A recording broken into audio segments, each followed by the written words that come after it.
السلام علیکم ورحمۃ اللہ تعالی وبرکاتہ۔ امید ہے آپ سب بخیر ہوں گے۔ اللہ تعالی آپ کو ہم سب کو سلامت رکھے۔ محترم ناظرین اور سامعین، جیسا کہ آپ سب کو اور ہم سب کو معلوم ہے کہ آج بروز ہفتہ چاند کی یعنی ماہ شعبان المعظم شریف کی 13 تاریخ ہے، اور بعد نماز مغرب سے انشاءاللہ یعنی کل بروز اتوار 14 شعبان المعظم شریف ہو جائے گی، اور 14 کا دن گزار کر جو رات آنے والی ہے اسی رات کو شب برات کہتے ہیں۔ اور آپ سب ہم سب جانتے ہیں کہ شب برات بہت ہی متبرک اور محترم رات ہے۔ اس رات میں بڑی برکتیں ہیں اور بہت زیادہ فضیلتیں ہیں۔ دیکھیے، بہت ساری چیز ہیں، بہت ساری باتیں ہیں۔ لوگوں نے مجھ سے بہت سارے سوالات کیے کہ شب برات میں یعنی اس رات کو کیا کرنا چاہیے، کیا نہیں کرنا چاہیے، تو میں آپ حضرات کو بتانے کی کوشش کر رہا ہوں۔ سب سے پہلے اگر آپ یہ واقعی سننا چاہتے ہیں اور سمجھنا چاہتے ہیں اور شب برات میں بزرگان دین کے حوالے سے معمولات پر عمل کرنا چاہتے ہیں تو ہمارے چینل کو سبسکرائب کر لیں اور لائک بھی کر دیں اور دوسرے لوگوں تک جو ہے شیئر بھی کر دیں۔ تو اس کے حوالے سے ہمارے علماء نے بہت ساری چیزیں لکھی ہیں۔ سب سے پہلے تو میں آپ کو یہ بتا دوں، یعنی کل اتوار کا دن گزار کر، یعنی اتوار کا دن گزارنے سے پہلے آپ جو ہے سب سے پہلے تو آپ غسل کیجئے، اور غسل کرنے کا طریقہ یہ ہے کہ آپ پانی میں جو پانی کا استعمال کریں گے اس پانی میں آپ 7 یا تو 11 یا پھر 21 یا 41 یعنی بے جوڑ پتے ڈال کر، یعنی بیری کے بے جوڑ پتے ڈال کر آپ ان کو پکا لیجئے اور اس پانی سے آپ غسل فرمائیے۔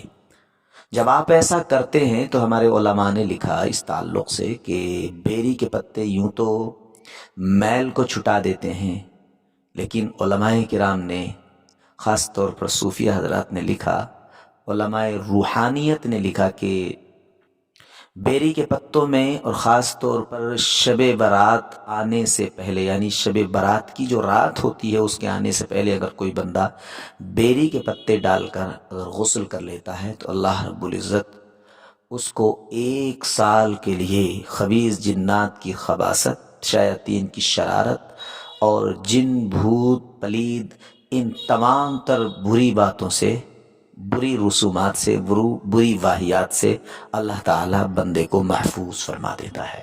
یہ علماء نے فرمایا، علماء روحانیت، علماء تصوف نے فرمایا۔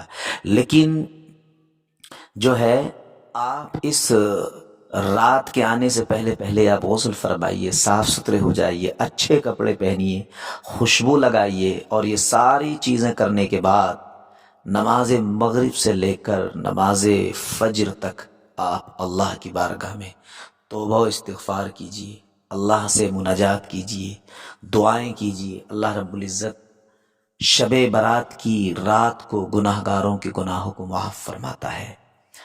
یعنی ہمارے علماء نے ایک جملے میں ایک بات کہہ دی کہ اس رات میں بندہ جو بھی مانگتا ہے اللہ پاک اس کو عطا فرماتا ہے۔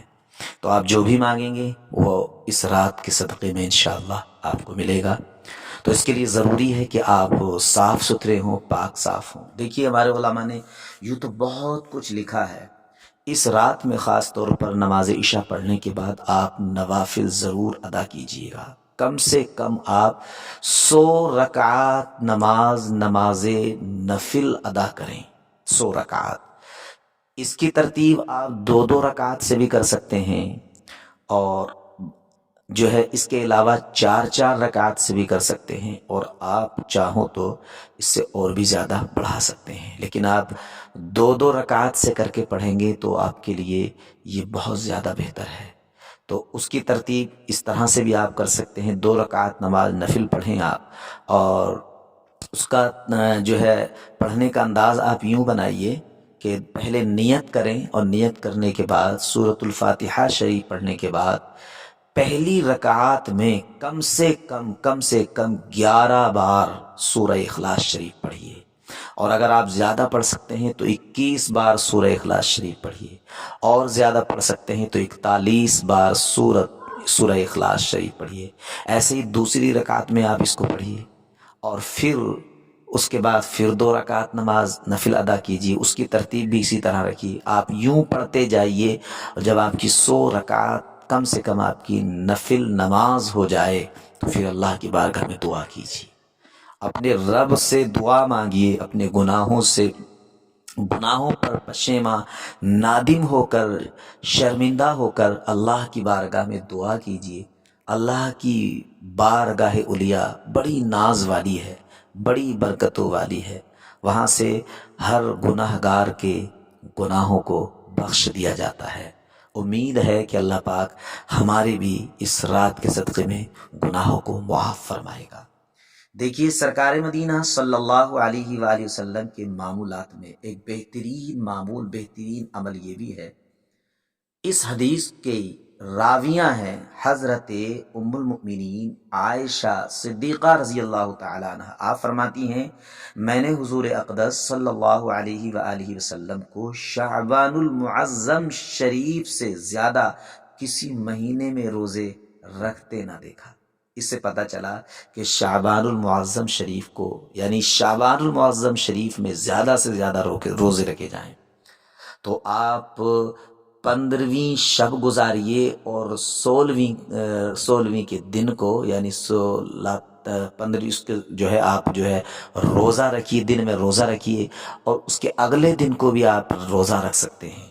اس طرح سے آپ، اور ساتھ ہی ساتھ اللہ کے نبی صلی اللہ علیہ وآلہ وسلم کے حوالے سے حضرت عائشہ صدیقہ فرماتی ہیں کہ ایک رات میں نے حضور نبی اکرم علیہ الصلاۃ والسلام کو جب اپنے بستر پر نہ پایا تو میں تلاش کے لیے نکلی، یہاں تک کہ میں نے آپ صلی اللہ علیہ وآلہ وسلم کو جنت البقیع میں پایا۔ یہ جنت البقیع کیا ہے؟ جنت البقیع قبرستان ہے۔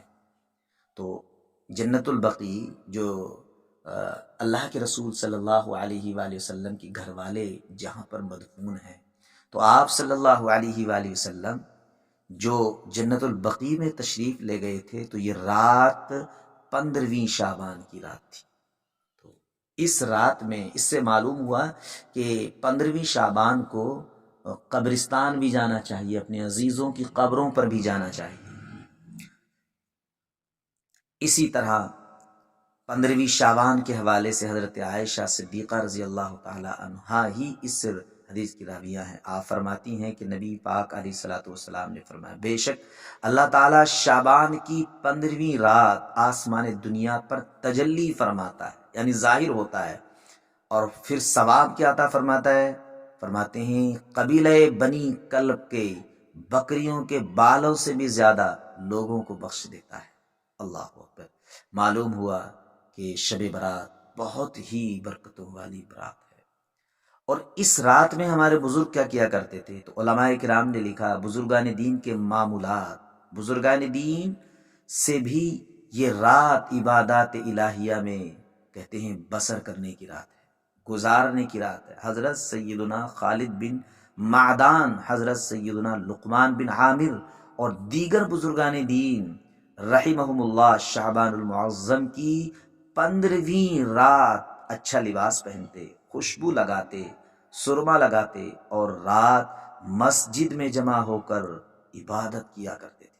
تو شعبان المعظم شریف کی جب 15ویں شب آئے، اس رات میں خوب عبادت کرنی چاہیے، اور انہوں نے طریقہ بتایا، اچھا لباس پہنیے، خوشبو لگائیے، سرما لگائیے، اور پھر مسجد میں آ کر عبادت کیجیے۔ امیر المؤمنین حضرت سیدنا عمر بن عبدالعزیز رحمۃ اللہ تعالی علیہ بھی شب برات میں عبادت میں مصروف رہا کرتے تھے۔ اور یہ تو ان لوگوں کا حال ہے جو نبی پاک علیہ الصلوۃ والسلام کی جن کی زندگی گزری ہے، لیکن فرماتے ہیں کہ اہل مکہ کے معمولات میں سے ایک معمول یہ بھی تھا کہ جو کہ 3 صدی ہجری کے بزرگ محمد بن اسحاق فاقہی رحمۃ اللہ تعالی علیہ فرماتے ہیں کہ جب شب برات آتی تو اہل مکہ کا آج تک یہ طریقہ کار چلا آ رہا ہے کہ مسجد حرام شریف میں آ جاتے اور نماز ادا کرتے، طواف کرتے اور ساری رات عبادت تلاوت قرآن میں مشغول رہتے۔ ان میں بعض لوگ 100 رکعات نماز نفل ادا کرتے اور ہر رکعت میں سورہ فاتحہ کے بعد 10 مرتبہ سورہ اخلاص پڑھتے اور پھر اس کے بعد زمزم شریف پیتے، اس سے غسل کرتے اور اسے اپنے مریضوں کے لیے محفوظ کر لیتے، اور اس رات میں ان اعمال کے ذریعے خوب برکتیں سمیٹتے۔ اس سے معلوم ہوا کہ 15ویں شعبان کی جو رات آتی ہے یہ رات بڑی برکتوں والی ہے۔ جیسے کہ ہم نے کہا تھا کہ 100 رکعات نماز نفل آپ ادا ضرور کیجئے، اور اس کی ترتیب انہوں نے 10 مرتبہ یعنی سورہ فاتحہ کے بعد 10 مرتبہ سورہ اخلاص شریف ایک رکعت میں، پہلی رکعت میں، اس کے بعد دوسری رکعت میں، اس طرح سے آپ پڑھ سکتے ہیں، یہ بتائیں۔ اور یوں تو شعبان المعظم شریف کی 15ویں شعبان کو یعنی 15ویں شب کی بڑی فضیلتیں ہیں۔ اس رات میں اگر کوئی بندہ درود پاک پڑھتا ہے تو فرماتے ہیں یہ بہت ہی بڑے ثواب کی بات ہے۔ درود پاک پڑھنے کا مہینہ بتایا گیا ہے شعبان المعظم شریف کو، اور خاص طور پر شعبان کی 15ویں رات کو درود پاک پڑھنا افضل ترین اعمال میں سے ایک ہے۔ اور فرمایا ماہ شعبان المعظم شریف کو درود پاک پڑھنے کا مہینہ کہا گیا، چنانچہ امام قسطلانی رحمۃ اللہ تعالی علیہ فرماتے ہیں بے شک شعبان کا مہینہ نبی پاک علیہ الصلوۃ والسلام پر درود شریف پڑھنے کا مہینہ ہے۔ فرماتے ہیں یہ آیے کریمہ ان اللہ وملائکتہ یصلون علی النبی، بے شک اللہ اور اس کے فرشتے اپنے نبی پر، اپنے محبوب پر درود بھیجتے ہیں۔ یہ آیے کریمہ بھی فرماتے ہیں اسی مہینے میں نازل ہوئی، شعبان المعظم شریف۔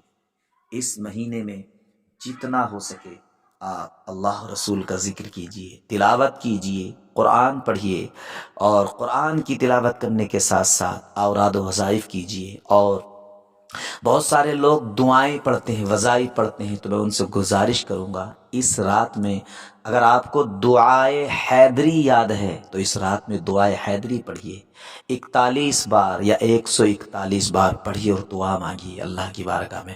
اللہ پاک اس رات کی برکت سے نہ جانے کتنے گناہ گار لوگوں کے گناہوں کو معاف فرمائے گا۔ ہو سکتا ہے ان گناہ گار بخشے جانے والوں میں آپ کا بھی نام ہو، تو آپ آج ہی سے، ابھی سے عہد کیجئے انشاءاللہ کہ شب برات کی رات آنے سے پہلے انشاءاللہ میں مکمل طریقے سے اپنے آپ کو تیار کروں گا اور اس رات میں زیادہ سے زیادہ عبادت کروں گا۔ مجھے امید ہے انشاءاللہ آپ ایسا کریں گے، اور ایسا کریں گے بھی انشاءاللہ، اور نہ صرف کریں گے بلکہ دوسرے لوگوں کو ترغیب بھی دیں گے۔ کھانے اچھے کھانے بنائیے اور فاتحہ دلائیے، نیاز خوانی کیجیے، اس رات میں صدقہ بھی خوب کیجیے، غریبوں کا بھی خیال کیجیے، قبرستان بھی جائیے، اور اپنے گھروں میں اگر آپ اپنے والدین سے یا آپ کے والدین آپ سے ناراض ہیں تو اس رات کے گزرنے سے پہلے انہیں راضی کر لیں، کہ کہیں ایسا نہ ہو یہ رات گزر جائے اور اللہ تعالیٰ کے مبغوضین بندوں میں تمہارا نام نہ لکھ دیا جائے۔ کہیں اللہ پاک آج کی رات گزرنے سے پہلے تمہارا نام ان لوگوں کی لسٹ میں، ان لوگوں کی فہرست میں نہ لکھ دیے کہ جن لوگوں کو توبہ نصیب ہونے والی نہیں ہے، یعنی بنا توبہ کر کے مریں گے۔ یعنی ہو سکتا ہے کہ اس رات کے گزرنے سے پہلے ہمارا خاتمہ کفر پر ہو جائے، لہٰذا اپنے اللہ سے بخشش مانگیے، توبہ و استغفار کیجیے، تاکہ اللہ پاک آنے والی رات کے صدقے میں ہم